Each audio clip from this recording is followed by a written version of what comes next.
Por que que Freud abandonou a hipnose? Será que ele não gostava da técnica? Será que a técnica era ruim? Será que ele tinha algo contra ela? Será que ele se decepcionou com ela? O que que fez esse ícone que a gente tem da psicologia ter deixado essa técnica de lado? Eu vou explicar aqui tintim por tintim para você nesse vídeo, então fica aqui comigo. Se você clicou aqui, provavelmente você quer saber essa resposta. Então se você quer detalhes, eu vou passar tudo para você aqui, mas é claro, como sempre, depois da vinheta. Fala pessoal, bem-vindos a mais um vídeo do canal Hipnoanálise. Meu nome é Henri Dávila, minhas redes sociais estão aqui na descrição, tá? Eu sou professor de hipnose e psicanálise e se você tem interesse em aprender hipnose, né? Se você, sei lá, caiu nesse vídeo de paraquedas, tem no primeiro link da descrição, mas eu posso deixar aqui pra você se eu conseguir também, se eu lembrar, a playlist do meu curso completo gratuito de hipnose, tá? É um curso bem elogiado, você pode passar pelas aulas lá, veja o comentário dos alunos, o pessoal gosta bastante e eu ensino a hipnose clássica pra você, né? Te ensino a hipnotizar de uma maneira bem rápida, bem simples, numa linguagem bem fácil, tudo prontinho, tudo mastigadinho. Bom, então vamos aí para o tema do vídeo, né? Por que que Freud abandonou a hipnose? Na verdade, eu já falei um pouco desse tema nesse vídeo aqui, que é a história da hipnose. Então ali eu falo já do Freud, falo como que ele chegou na hipnose e também, de certa forma, por que que ele abandonou. Eu só não vou ficar muito tempo falando daquilo, porque ali é um vídeo da história no geral, né? Então tem que falar de outros precursores ali da hipnose. Porém, eu falo também dele. Eu decidi fazer esse vídeo porque muita gente não quer saber da história inteira da hipnose, né? Não quer saber das outras pessoas, querem saber exclusivamente dele. Então eu vou deixar esse vídeo registrado aqui porque nesse vídeo, além de eu falar o que tá lá, eu vou colocar algumas informações a mais e deixar um vídeo pronto para quem só quer saber essa resposta especificamente. E para eu explicar como é que ele abandonou e por que que ele abandonou a hipnose, eu preciso voltar um pouco para explicar algumas coisas para vocês. Primeiro é importante saber que o Freud ele desenvolveu a psicanálise depois dos atendimentos dele com a hipnose, né? Então, conforme ele ia atendendo em conjunto com outras coisas, outros conhecimentos que ele tinha, ele foi desenvolvendo aí a psicanálise. É por isso que ele é considerado o pai da psicanálise, porque foi ele que começou com ela. Depois vieram outras pessoas, fizeram ali as suas colaborações, né? Coisas que ele não tinha pensado, mas quem iniciou tudo foi ele, por isso que ele é chamado de pai da psicanálise. Porém, antes dele começar a ir atender com psicanálise, ele desenvolver a teoria freudiana ali, psicanalítica, ele atendia usando hipnose. Na verdade, ele era um médico, né? Ele era um médico neurologista e por ser desta área, né, ele estava em contato direto aí com as notícias envolvendo isso e naquela época começou a chamar a atenção dele quando a histeria, né, que foi chamado de histeria, uma espécie de fenômeno aí, de uma doença que começou a tomar conta das mulheres na Europa. Isso foi por volta aí de 1885. E o nome era histeria porque a palavra hister significa útero, né? Vem do grego útero. E por que que útero? Porque eles acreditavam que só mulheres é que podiam ter a histeria. Não se tinha conhecimento da psicologia como temos hoje, de avaliar contexto, de avaliar histórico do paciente, de avaliar o que ele está passando na vida dele. Então a psicologia, digamos assim, se é que se pode dizer, porque nem existia isso, era muito rudimentar. Então eles nem pararam para analisar, uma coisa que é óbvia hoje, que as mulheres estavam agindo daquela forma porque elas eram constantemente oprimidas. A mulher não podia fazer nada, a mulher tinha que obedecer ao marido, tinha que abaixar a cabeça. Se eu não me engano, a mulher não podia nem votar ainda, a mulher não podia tocar um instrumento. Então assim, por ela ser constantemente reprimida, não poder fazer nada, é que ela tinha esses sintomas de somatização e de conversão.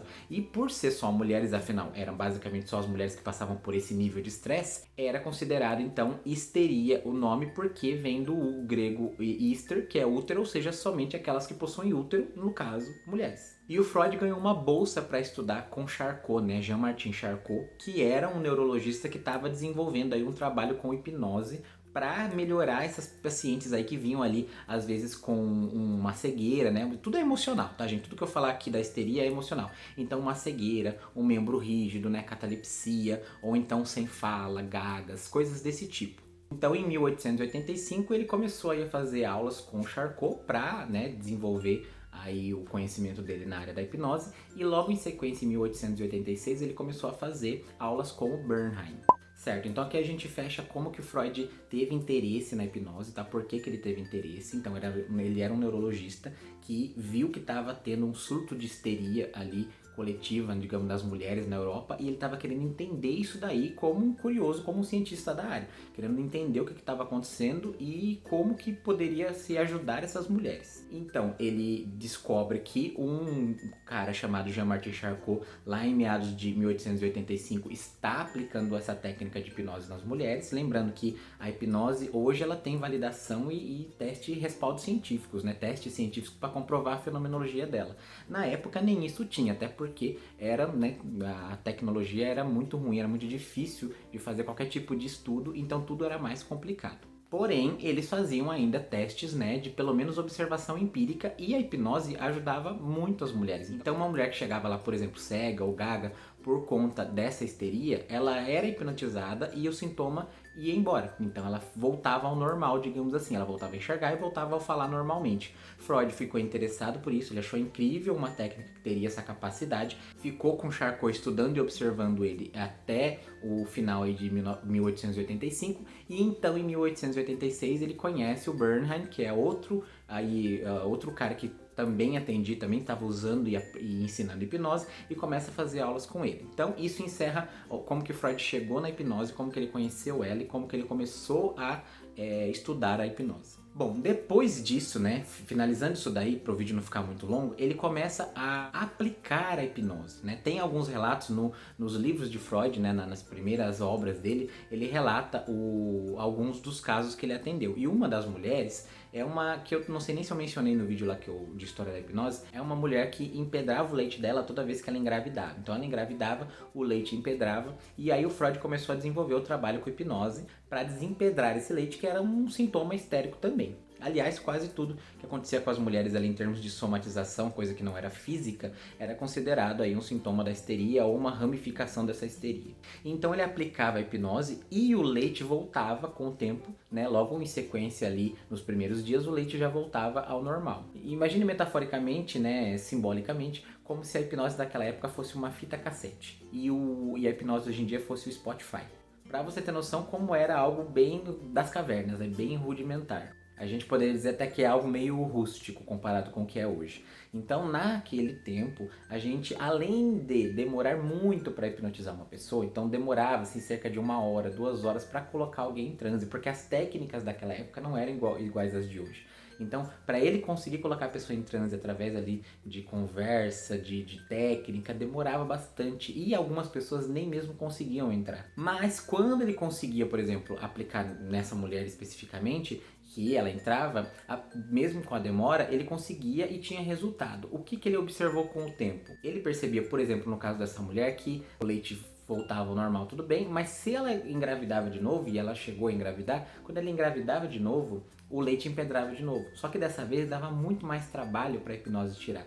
E aí o Freud começou a perceber, quando isso aconteceu 3 vezes, que da terceira vez, por exemplo, o leite não desempedrava de jeito nenhum, que a hipnose era uma coisa somente para o sintoma. Então era só para tirar a pessoa daquele momento de sofrimento ali. Ele via que ela não tinha como tratar mais profundamente a pessoa. E ele queria algo que fosse mais profundo, algo que não fosse superficial, algo que não fosse só no sintoma.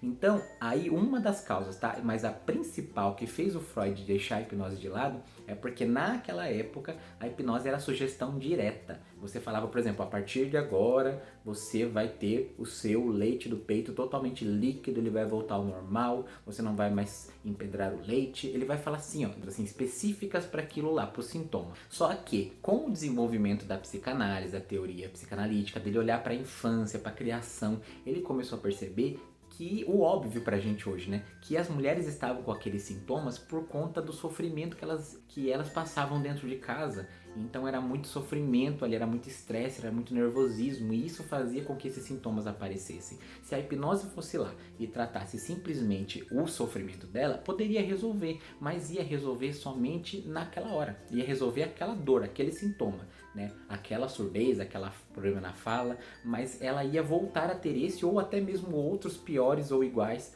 problemas depois. Por quê? Porque a fonte do motivo, né, a fonte do sofrimento dela estava lá ainda, que era o jeito que ela era tratada, as coisas que ela reprimia, que ela segurava. Por isso que a psicologia como a gente conhece hoje foi iniciada pelo Freud. Óbvio que tem outros teóricos que não tem nada a ver com ele, mas o jeito da gente entender a mente humana, no sentido de colocar a pessoa ali num divã, numa cadeira, escutar ela falar e baseado na fala dela entender e procurar onde está o problema dentro de um campo teórico, esse princípio psicológico, digamos assim, de trabalho, de análise, foi criado com ele. Foi ele que decidiu ouvir as pessoas, né? Ouvir aquelas mulheres que ninguém queria ouvir. Então esse foi o primeiro e mais importante motivo para ele ter deixado a hipnose de lado. Porque a hipnose era usada para remover sintomas conversivos, sintomas de somatização, e nesse caso não era tão interessante para ele perder tanto tempo para colocar alguém em transe, sendo que depois disso ele só iria resolver os sintomas, ou seja, é como se fosse dar um remédio para dor de cabeça, mas você não vai entender por que aquela dor de cabeça está lá, e você não vai conseguir prevenir que ela volte, porque ela sempre vai estar ali, porque a causa primária dela não foi resolvida. E ele teve mais interesse em resolver a causa primária, ou seja, que é o princípio básico da psicologia. O princípio básico da psicologia é tratar a origem do problema, né? Os motivos da pessoa estar naquele sofrimento e não só o sofrimento em si. E um segundo motivo também que foi muito importante é que o próprio Freud, além de ser demorado a hipnose, ele não era um bom hipnotista, sabe? Ele inclusive fumava durante as sessões, porque né, naquela época isso era normal. Então imagine, né, você hipnotizar alguém fumando charuto na frente da pessoa. Por mais que você entenda que você fosse da época e entendesse que isso é normal, se você é uma pessoa, por exemplo, não fumante, uma pessoa tá ali com uma fumaça de charuto bem forte na sua cara, você não vai conseguir se concentrar muito bem. Então isso dificultava ainda mais o processo. Sem contar a fala dele também, que, né, se você olhar nas gravações, nas poucas gravações que tem do Freud, você percebe que é uma voz muito pra dentro. E isso atrapalha também, porque a hipnose é comunicação. Então ele em si não era um bom hipnotista. E ele diz isso também antes dele falecer. Ele dá os créditos devidos pra hipnose e ele fala que ele não é um bom hipnotista. Então o fato dele não levar jeito pra coisa, além da técnica ser demorada e de só resolver sintoma por ser sugestão direta na época, são, né, coisas aí que fizeram ele abandonar a hipnose. E a gente pode dizer aí que esses são os dois principais motivos. O fato dele não levar jeito pra coisa, da hipnose na época ser uma coisa até meio que mística, né, meio esotérica, porque não tinha muita explicação científica de como ela funcionava. Até hoje as pessoas pensam que a hipnose é esotérica, que ela é mística, que ela é, né, que ela é mentirosa, mas hoje a gente tem prova do fenômeno hipnótico, né, tanto do scanner cerebral ali, da ressonância magnética, como também de casos de pacientes aí diferentes que são analisados, duplo cego, enfim. Então tudo tem prova hoje em questão da fenomenologia da hipnose, mas na época não tinha. Então o fato de ser considerado algo meio que sem explicação, meio místico, meio esotérico, a hipnose ser algo que era somente sugestão direta, somente para aquele problema específico e depois ela voltava a ter, e mais o interesse dele em criar algo mais profundo, algo que serve para todo mundo, algo que não é assim demorado para chegar lá, para começar, né? Porque se eram 2 horas só para começar o tratamento, então imagine, ele perdia 2 horas só para poder iniciar a técnica que ele tinha. Então acaba sendo algo inviável e lógico, eu também estando na pele dele com todas essas condições, eu também ia abandonar. Esses foram os motivos que levaram ele a sair do campo da hipnose. Lembrando, gente, que então a hipnose é uma espécie de mãe da psicanálise. Foi graças ao que ele aprendeu hipnotizando ali, naqueles 2 anos principalmente que ele passou, né, principalmente nos primeiros 2 anos iniciais, que foi com Charcot e Bernheim, foi que ele desenvolveu ali os estudos psicanalíticos e a vontade de analisar o ser humano de uma forma mais profunda. Hoje, quando você vai fazer uma sessão de hipnoterapia, é muito mais rápido para se colocar alguém em transe. Hoje em dia é no máximo 5 minutos para colocar a pessoa em transe, sabe? Depois você vai poder aprofundar e tudo mais, mas mesmo com o processo total, com aprofundamento e tudo, dificilmente vai passar de 15, 20 minutos. Lembrando, né, que lá eram 2 horas. E hoje a hipnose a gente sabe que é de certa forma para todo mundo. Todo mundo que queira, que deseje de fato ser hipnotizado, consegue ser hipnotizado. Algumas mais fáceis, algumas mais difíceis, algumas entram em transe mais profundo, outras um pouco mais leve, mas todas conseguem, desde que queiram, desde que permitam, todas conseguem. Então muita coisa mudou na hipnose daquela época para o que era hoje. Por isso que eu falei, é para você analisar como se fosse uma fita cassete para um Spotify. Tem muita coisa mudou, muita coisa está modernizada, muita coisa está rápida e hoje a hipnose é totalmente diferente, totalmente melhor do que era naquela época, mais eficiente, mais poderosa, mais profunda. Se o Freud tivesse aprendido hipnose naquele tempo como ela é hoje, ele não teria abandonado, tenho certeza. E outra, levando em consideração que graças a isso é que ele desenvolveu a psicanálise e aí começou a se existir a psicologia como a gente conhece, que é tão importante hoje, foi algo que realmente devia ter acontecido, né? Realmente tinha que ter sido desse jeito mesmo, porque quem sabe como é que seria a psicologia hoje, como é que a gente teria as abordagens diferentes da psicoterapia se ele não tivesse feito isso. Então foi algo até positivo no final das contas. Bom, gente, foi isso. Eu espero que vocês tenham gostado, tá? Eu resumi aqui, né, de certa forma, dei os detalhes o máximo possível pra vocês. Se ficou alguma dúvida, deixa aqui nos comentários. Não se esqueça de se inscrever no canal, deixa o seu like aqui e comenta aqui se você quer algum outro vídeo de curiosidade de hipnose parecido com esse ou até de outro assunto. Eu vou ficando por aqui, espero vocês no próximo vídeo, na próxima aula do canal Hipnoanálise. Até mais!